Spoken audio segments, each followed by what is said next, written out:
Salsa de Tubes, this is Arvin for Song the Bougie Mystic, and I'm finally doing the reviews for the Ambrosia's Trilogy. I'm trying to figure out how I want to go about this. So I still have a lot of, I don't know why I have this bookmark in there. So I have like lots of post-its, and blessed be, and I don't know why I have these in there. A lot of post-its, and apparently these old free bookmarks from like a local bookstore.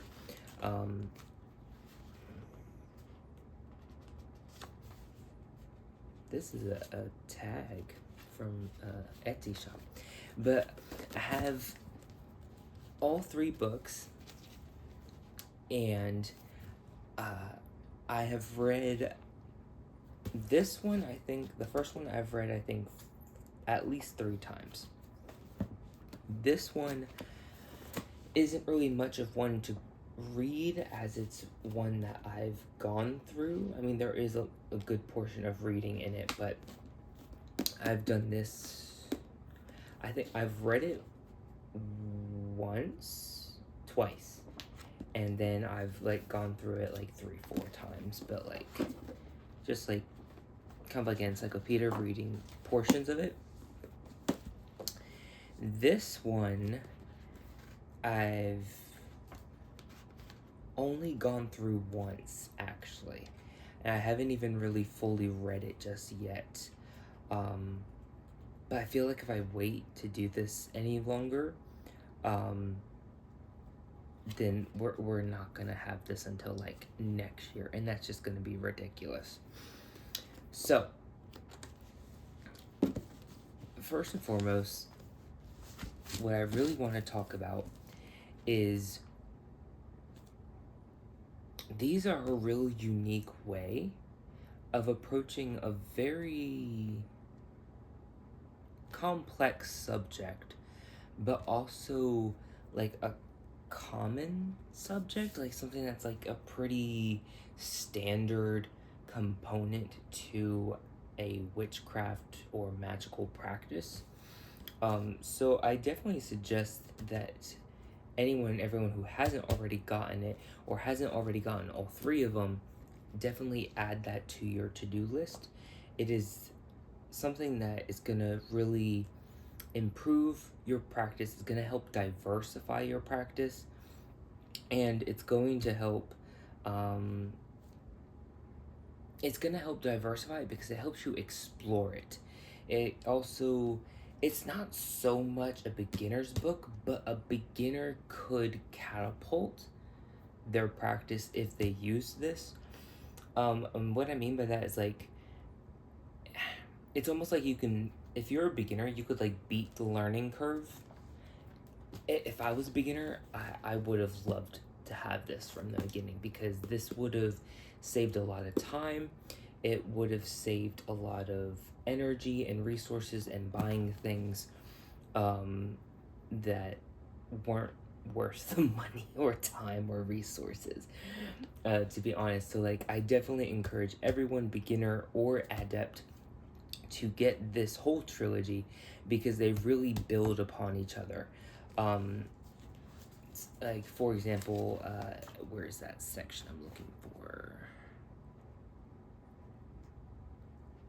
There's one that talks about, I forgot which chapters. Oh, here it is.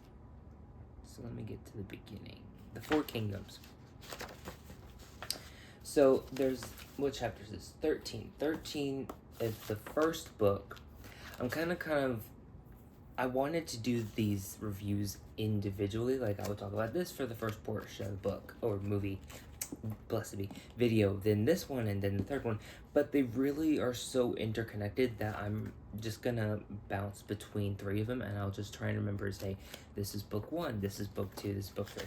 But in chapter 13 of book 1, you get an introduction to the 4 Kingdoms, which I feel like, especially now that I've begun being a first year at RTA, I feel like there's a lot of similarities to like the color symbolism and the castles. I could be mistaken, but there just seems to be some similarities for that. She also puts some of her own personal pictures in here. This is the what's it betwixt the horns. I'm gonna have to reread these again because I'm not remembering all of these information. But after I think it's after that chapter. Yeah, after that chapter, there's like a little intro to basically a little spirit codex, and this is like very short. Yeah, 1 page, really half-page blurbs.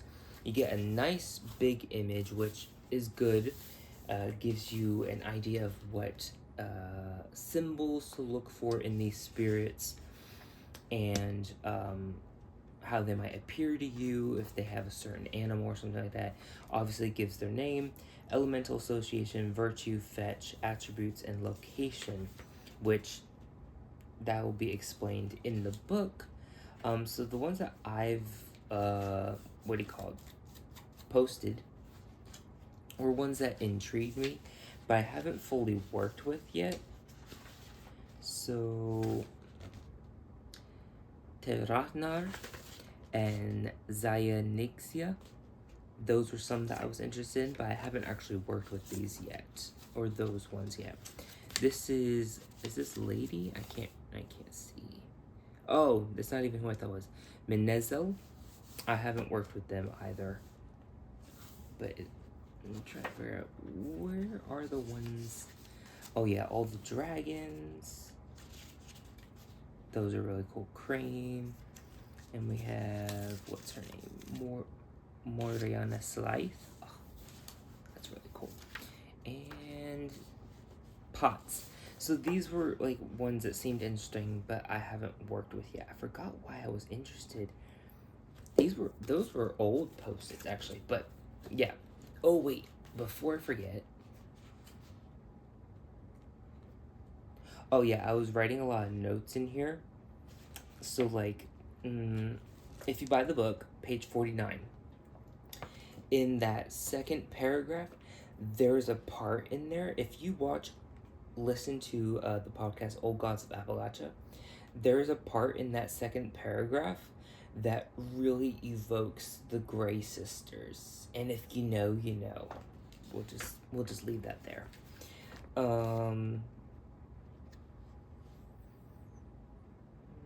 Okay, so then there's a section about tree wards and how it's a tool of the trade for many witches, especially around Appalachia. That's very true. In fact, we don't use it as a ward, we use it as a portal, but it's similar.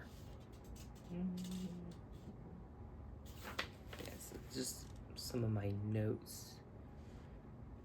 Oh, there was...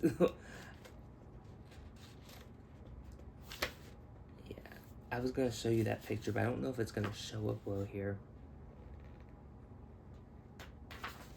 Yeah, you need to get the pictures. I mean, you need to get the book because the pictures are beautiful.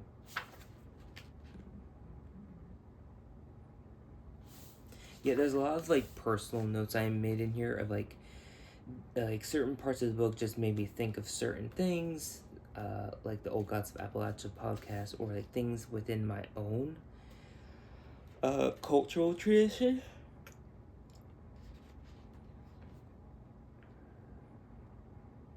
Yeah, but there was something else that I wanted to. There were like with this one, this is a spirit I've worked with frequently, Apion, and for him I've connected the day of Friday with as being a good portion of correspondence. Also made a podcast. Here we go. This is what I was looking for. She has recipes in the back of the book. So they have like a Sabbath wine, a psychic flight bath, witch devil incense, nocturne dream oil, flying ointment, Dakari Chaos Flight Oil, Mitney Royal Flight Oil. So like flying oils for the realms and the hollowed woods. A nature spirit offering.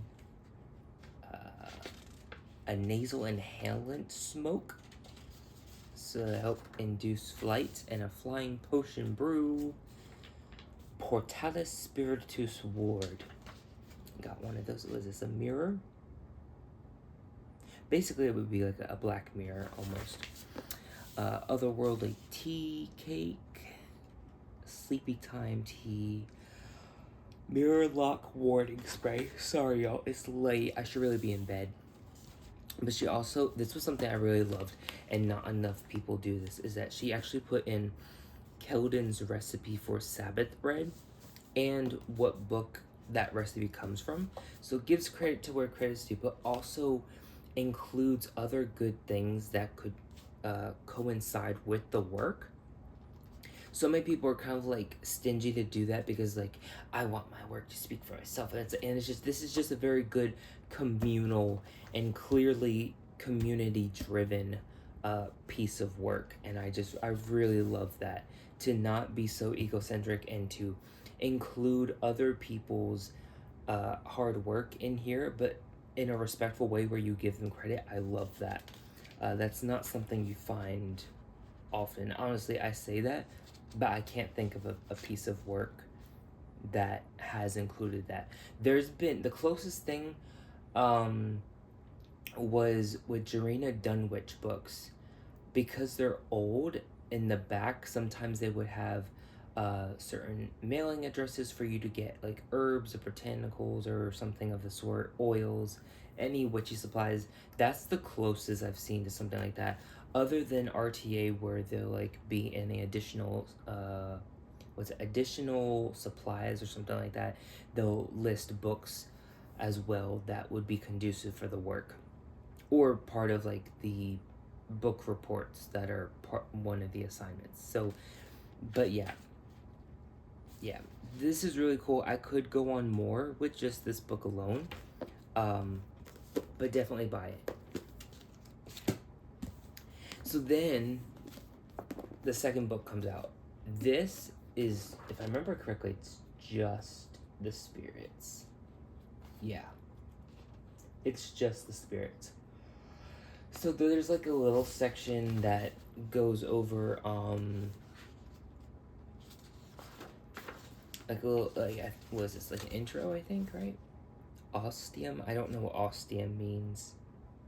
I think it's kind of, to me it reads like an intro. And then you get like correspondence of symbols and what they mean, and then planetary correspondences and zodiacal or astrological correspondences. And then you go into things like the Witch Council. You get full page pictures. I don't know if that's for every, okay, so that's not for every spirit.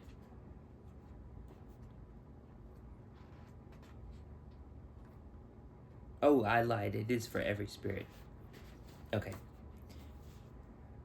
Yeah. So you get a full page photograph of the spirits, and then you get a full page where you get a glyph. Some might call it a sigil. I call specific things sigils. And then the table of correspondences is like 2/3 of the page. So you get the element, fetch, virtue, demi-virtue, zodiac, moon phase, location, planet, royal arcana, tarot, attributes, candle color, suggested offerings, allies, enemies, and then like a little written blurb. In this case with the Witches Council, there's also like she was definitely already on first year, maybe second year of RTA. I can just tell by the reading of this. I'm trying to remember what this would be considered. I want to say it's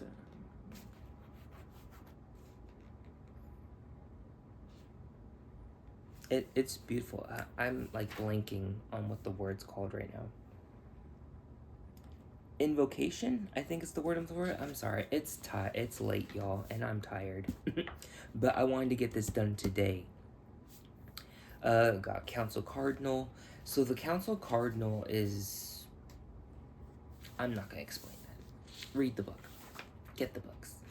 You get a whole layout of the Witch Council Cardinals. So, like, this is where, like, you start learning names of all the spirits, as well as getting extended tables of correspondences and figuring out how to deepen your interaction with these spirits. And this is why you get candle colors, as well as the offerings and stuff like that, and who these spirits are allied with, who they get along with, and who they don't get along with, their enemies.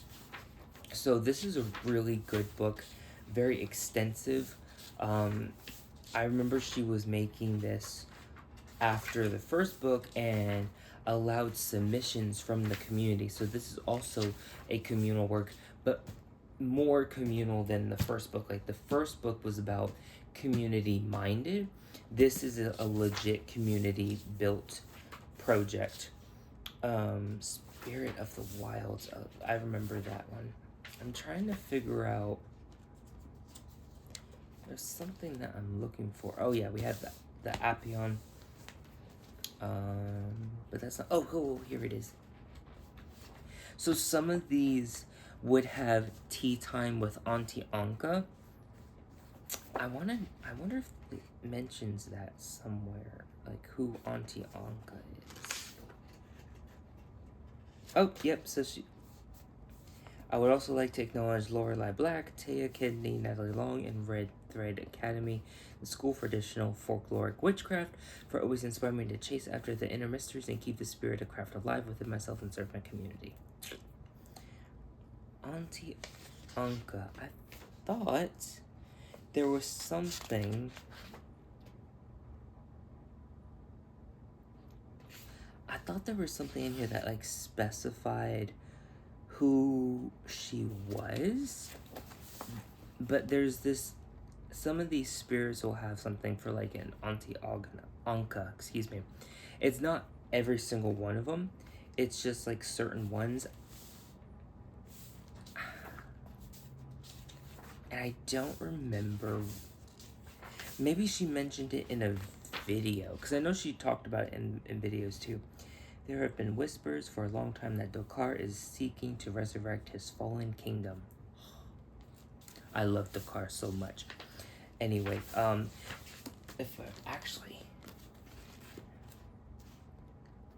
so the pictures, I'm trying to find this one.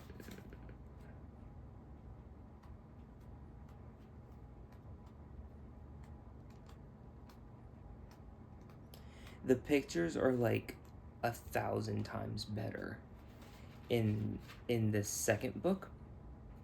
In the first book, they're on the dark side, which isn't bad, but it's like you can really see like the good vibrant colors. I'm not able to find this picture, but like this is the dragon of Dokar. The colors just pop so much better. There's some more that I want to look for. Is this the one? I forgot to mention. So there's new spirits in here that you won't get in the first book. Almost forgot to mention that. And this was after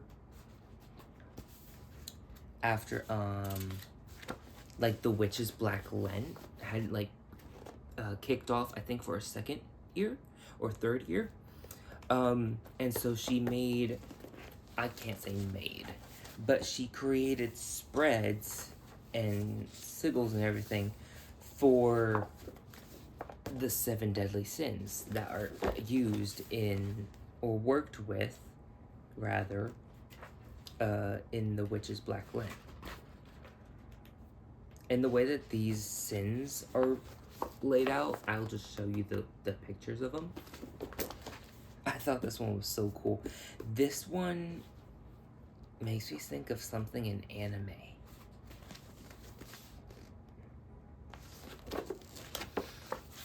And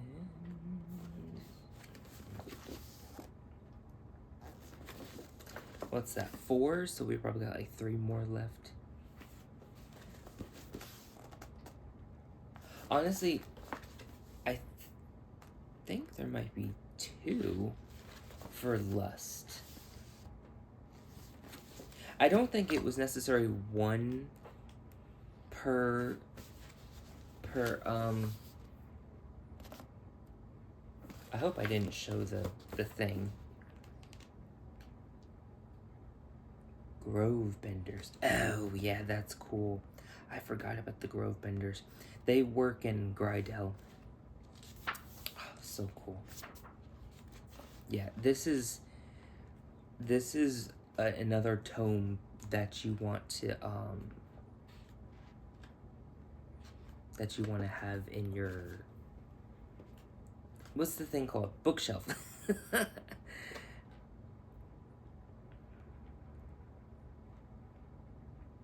Yu Zin is a whole completely different other spirit. I completely forgot about you. Oh my gosh. Yeah, I'm gonna have to go through these again.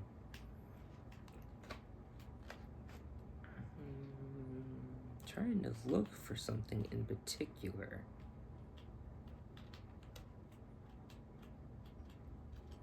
Okay, yeah, so this is just, oh, okay, here we go. I knew there was something else in here.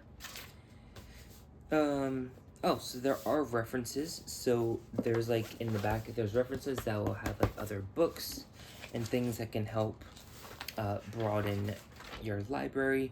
But then there's also, I feel like you would just call this an index, honestly. An index right after that, where each spirit is categorized by like, it's, in this case, it's the primary location. So what spirits reside within the Hollow Woods, which ones are in Mitni, Asalia, Dokal, Underbelly, Grydell, Liminal, and then which ones are connected to the elements, the 4 or 5 elements? Oh, yeah. Air, earth, fire, and water, or void, all varied unknown. Then the primary virtues or demi-virtues, moon phases, zodiacs, planetary correspondences, Royal Arcana Association, and then there's the Spirit Index, alphabetized with the page numbers. And that's pretty much that. All of these are indie publishing, if I remember correctly. Now with this one, like I said, I haven't finished reading it. I started and I don't remember what happened. I didn't actually get to finish it. So, but like I said, I didn't want to make y'all wait. So we'll just kind of go through this together. So the table of contents, again, we have the ostium. I guess that's like a Latin word for introduction or preface or something. Chapter 2 is the witch's pyramid in sorcery. Chapter 3, 32 laws. Chapter 4, I'm not going to say the numbers after this. Magical echelons, I can never say that word. Tools of the art, sigils in sorcery, lunar sorcery, virtues extended, 8 forms of magic, edicts, Atlas Forge, the Grey, Hellmouth, offerings and payments, Classic 9, Witch Council, the Witch's Garden, recipes, rites, and rituals, submissions. So we're going to skip forward to chapter 18, the recipes, rites, and rituals. Oh, damn.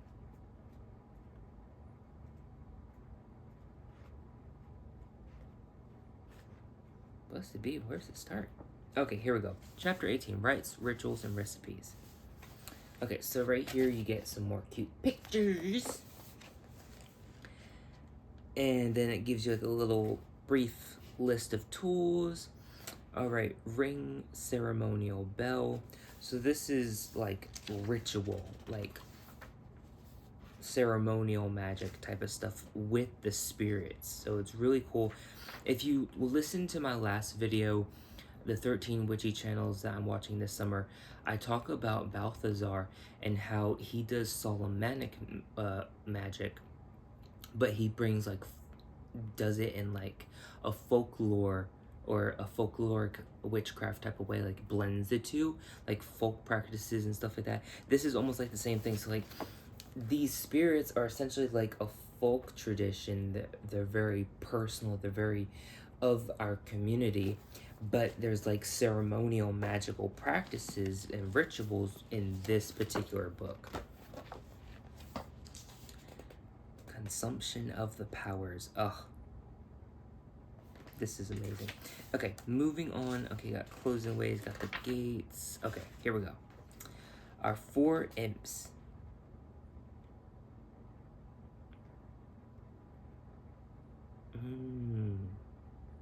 I don't want to read these words. The twisted ways. I'll read the first line.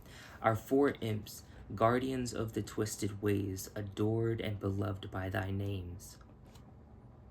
Like, tell me that isn't awesome.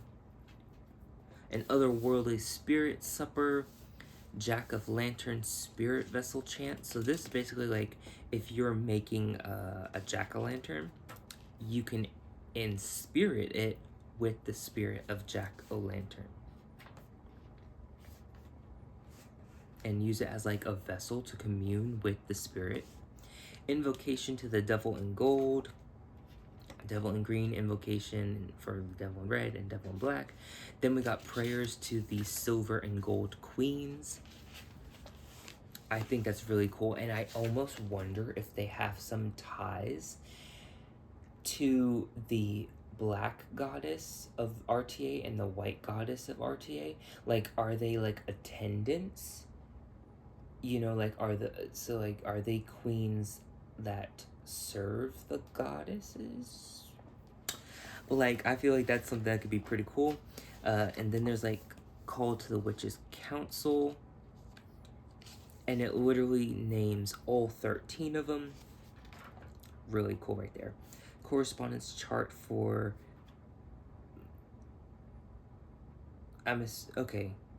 okay, yeah, I was right, for the lesser banishing ritual of the pentagram. So okay, east air, west water, south fire, north earth, and then it gives you some of the interesting. I like that. So I'm not going to list what the spirit is, but I like that it says with the eastern air, it says sky above, right? And then the western water, it's like deeps in the below. And then the south fire is betwixt and between. And then the north earth is within and without, which I think is really cool because within and without is like within the soil, but also, or within a cave, but also without what grows out of the soil. So I just thought, and the betwixt and between is like what's in between the flames. What's between? That was really cool. I like that. I forgot about that one. Perform the witch's cross.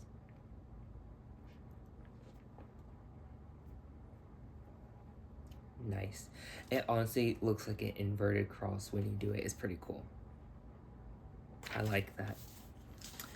Drawing the imps, envisioning. So there's a whole bunch in here. I'm not gonna. Oh, we got art submission. You'll have to get the book to see that. Prayers to the 4 imps. This is, I think, starting to get more into traditional witchcraft, if I remember correctly. I think.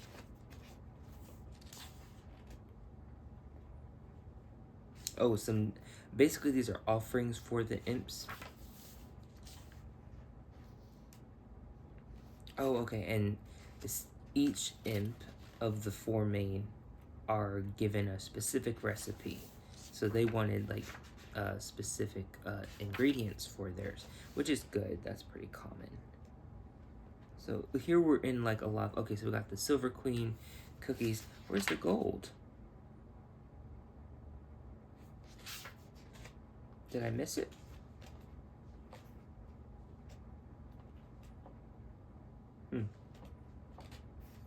But lots and lots and lots of recipes to work with these spirits.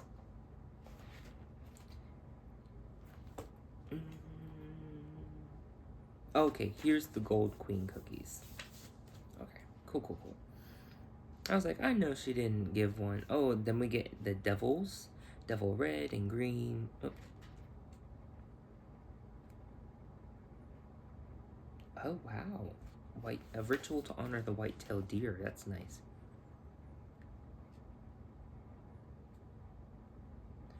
Oh, are these supposed to be... Sorry, y'all. Like I said, I haven't fully gone... Where are the other two devils? For group flight work. For virtue crowning. The purpose of this rite is to reveal which virtue is the crowning virtue of the practitioner. This means the virtue that the practitioner may be most naturally skilled. It goes on, but I don't want to share too much. Don't want to give away the inner mysteries. Otherworld sigils of virtue. Forging the keys. Ooh, that makes me just hearing that title makes me think of the 8 keys in like my cultural tradition. Veiled Hag. So Corey Devereaux submitted some nice art submissions in here. Oh, okay. This is the one where they took the submissions and put them in the books. We got one from Mark Goatfish, Jasmine Ambrosia. Oh, Lennon Smith gave another art submission. Okay, we got one from Nicole on Gimme. Another one from Nicole for Leaf. Sorry, I'm trying to like read these. Nicole did a lot. The Witch Creative. Mal Moon, a couple from her or them. Elizabeth Cornell. Oh, Elizabeth Cornell. I can read, I swear. Another one from Goatfish. A lot of them. Yeah. Let's see. I'm waiting. I thought there was something else. Oh, wow. That's cool. Okay, so this is our Coven magic map, Magia Mundi. It is the layout of the worlds. I will not be explaining this map in full detail, as some things are better kept forth. However, I am sure the cunning among you will be able to read what is being shown here. I was tempted to show you it, but I'm gonna leave it for you to buy. But oh, they got a what do you call it? A section about blood. That's important. That's always important to know about. Oh wow, talk about sex and jewelry, crafted items. Like they really go into like the taboos. Ooh, okay, yeah. I want to see what the classic 9 is. I'm just like skimming. Oh, okay. Is it what I thought it was? The classic 9. Yeah. Okay, the classic 9. Yeah, so this starts going into traditional witchcraft.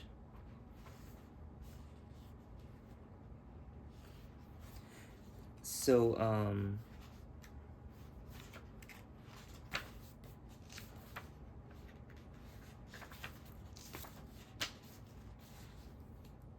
I'm just checking.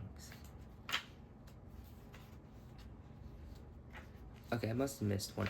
But yeah, the classic 9 is the traditional familiars that have been like documented in the witch trials and stuff like that. Oh, okay, so the blood was talking about offerings. So the blood, the sex, the jewelry, those things, that was in chapter 14, which was offerings and payments. Got a section on Hellmouth. There's one that shows all 4 gates. Okay, the gray. It must be before this one. Yeah, this is the picture. I love this picture so much. So you get like all 4 of the gates, and then the towers, and then all the virtues, right? Yeah, the virtues. I love this book because it goes into the virtues more. Like, you get, like, I feel like this book makes it come full circle and brings a lot of closure to, like, the loose ends that you might have had, or at least that I had when reading the other books. There's only like 2 things that I would complain about, and the one is not the same size. That's just a me thing. I don't know if she necessarily had any say on that. And then the other thing was waiting to the, and I think that, again, this is more of a me, like, being impatient, but I really wish that I had learned about the virtues more in the first book, because they were introduced. I know that it was about world building and more about the spirits, so I made peace with it, but those were my complaints of the book. There was some spelling errors, but that's to be expected with an indie publishing. Overall, I don't actually have any legit complaints with the books. They're really actually, I was gonna say it's what I was expecting, but I didn't know what to expect, and it's well beyond my expectations. Actually, I very much enjoyed them. I was just waiting impatiently for the next book. I'm very glad that I was able to participate in the purchasing and the supporting of this author, of Jasmine Ambrosia, and also being able to be given this opportunity to share the books and review them, share them with y'all. I know it's probably kind of late. I feel like who's gotten the book has gotten the book, but if you haven't, please do. It's very much worth it. As always, thank you for watching. Abundant and eternal blessings.